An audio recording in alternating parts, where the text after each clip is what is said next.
Hello class, I wanted to demonstrate how to use the string class. We've seen it before, but we haven't seen everything. So I started with my Hello World program, and now I'm just going to modify the body of the main. First thing I'm going to do is declare a new string, call it Mr. Britton in quotes.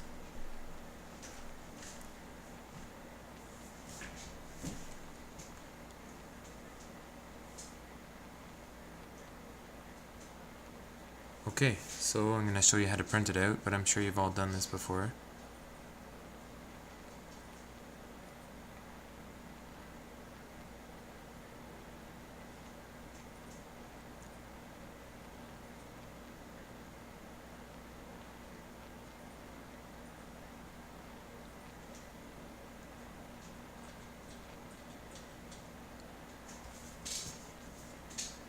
You can actually access each individual character in the string by using an index, just like you saw with arrays.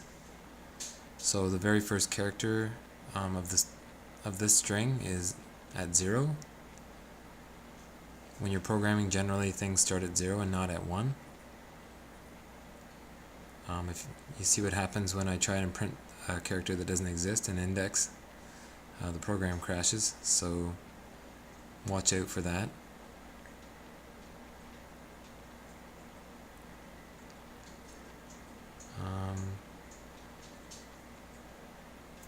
I'm writing down that I'm going to print it out in reverse order, but I'm not actually going to do that yet. We'll get to that in a minute. Erase, erase.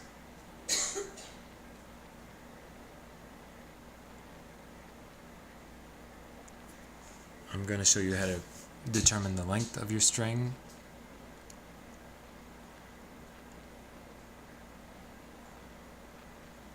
So the string class actually has a function called length, and it'll tell you how many characters are in the string.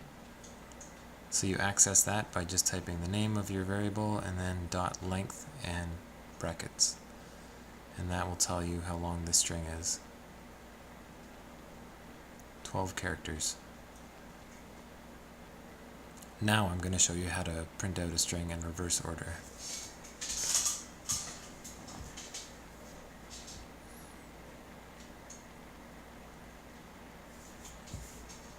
Start by creating a for loop, and we're going to iterate over starting at index 0 all the way to the last index, which actually is the length of the string minus 1, because we're starting at 0 and not at 1.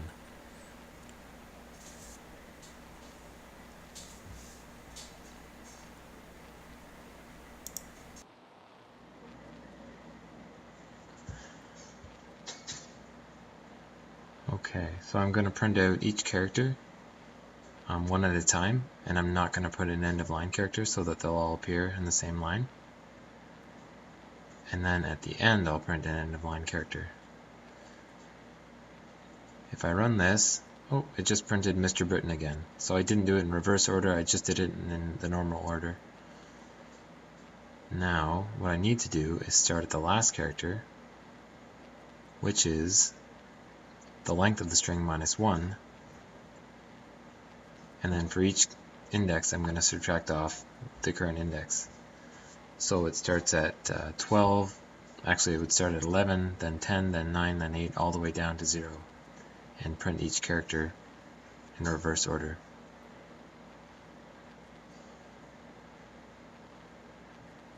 Now I'm going to show you how to use substrings. And a substring is just a part of the string. It can be the entire string, it can be the first character, it can be the two characters in the middle. Any sequence of characters out of the string is called a substring. So in this example I'm going to show you how to print out the first two characters, and the function of string that lets you do this is called substr, so it's an abbreviation of substring. I'm going to start at index 0 and I'm going to get a substring of length 2. So that is the first two characters, Mr.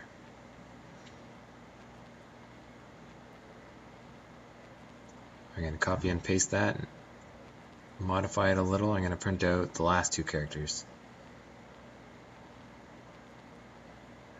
Now if I want the last two characters, the index of the second last character would be the length of my string minus 2. You might think, oh, we started at 0, so it's minus 3. Well, oops, no, that's not right. Change that to a minus 2. There we go. We got the last two characters.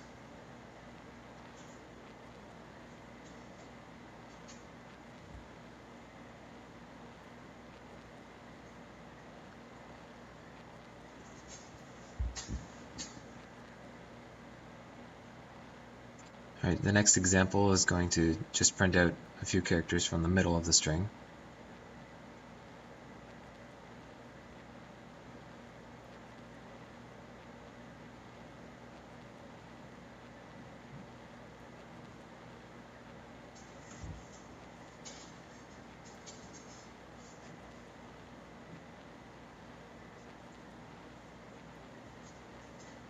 I think that index 4 is the start of my last name. I'm going to try printing out 1,000 characters. Okay, so substring actually handles that correctly. It just prints as much as it can and then stops, instead of going to 1,000 characters. Change it to a 5, and I'm taking 5 characters out of the middle of my string. B-R-I-T-T. Now I'm going to show you how to do some string comparisons. We've done this before, but I'll show it to you again in case it's not clear. I'm going to compare my string to goats.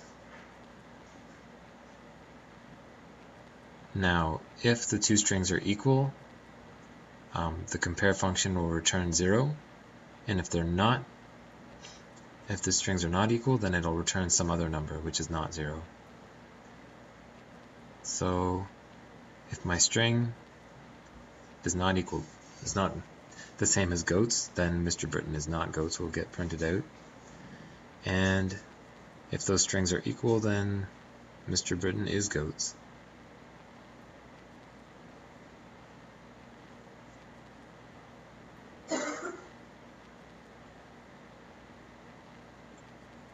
Compile and run. Mr. Britain is not goats. Woot. Try one more comparison.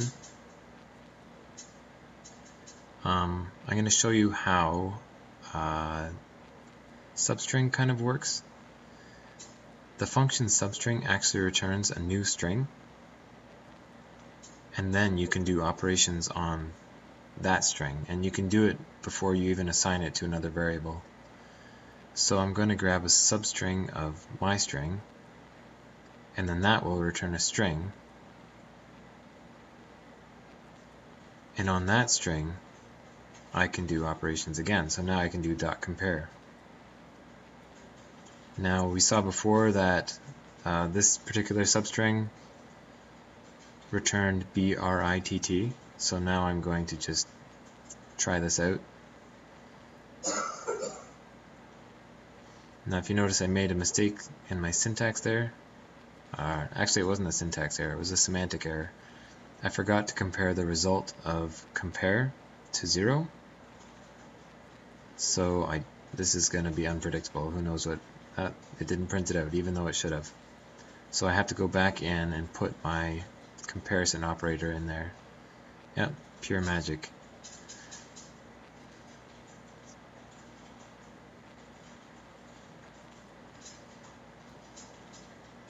Okay, now I'll show you how to concatenate strings.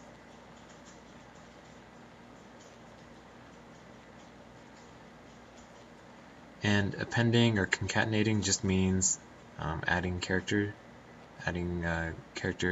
to the end of the string. So we'll start with my string, and we're going to plus equals. We've seen this before with numbers, but in this case it's going to add on to the end of the string.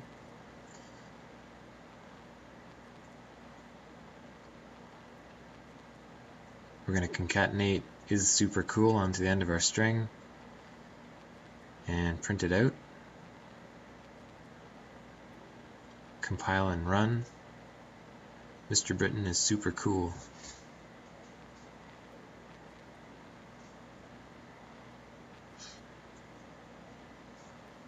One more new thing to demonstrate. Going to show you how to insert a string into the middle of another string. So in this example, I'm going to insert something after Mr. and before Britton, and the index of the start of Britton is at index 4. So I'm going to add in banana head in caps because it's a title.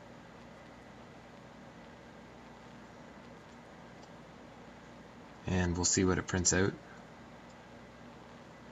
Mr. Banana Head Britton is super cool. Ain't it the truth?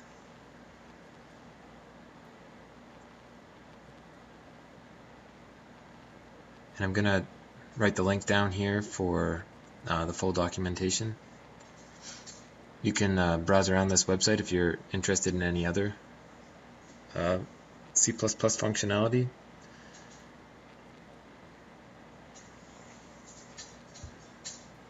But that's the documentation for string. And one more thing that might be helpful on your next assignment, on assignment 2, Mad Libs. I'm just going to show you how to drop off the first and last character of a string using substring.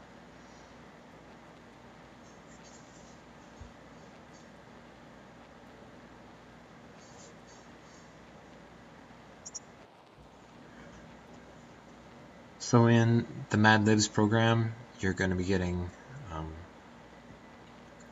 a bunch of strings, and some of them actually represent prompts for the user to input, and those prompts are going to be surrounded by square brackets. But when you go to prompt the user to input something, you're going to want to drop those square brackets off. So here this is printing it out, but we don't want the square brackets, so I'm going to drop off the first and last characters. So we're going to start at index 1, which is the letter A, and I want the entire length of the string minus 2, because I'm going to drop off the opening square bracket and the closing square bracket. There we go. That's how you drop off the first and last character of a string. Now you can assign this to a new variable if you want to save it for later, and you probably will. So I'm going to copy and paste that into a new variable, and then I'll just print it out again to show you that it still is the same thing. Okay, good luck on your Mad Libs assignment.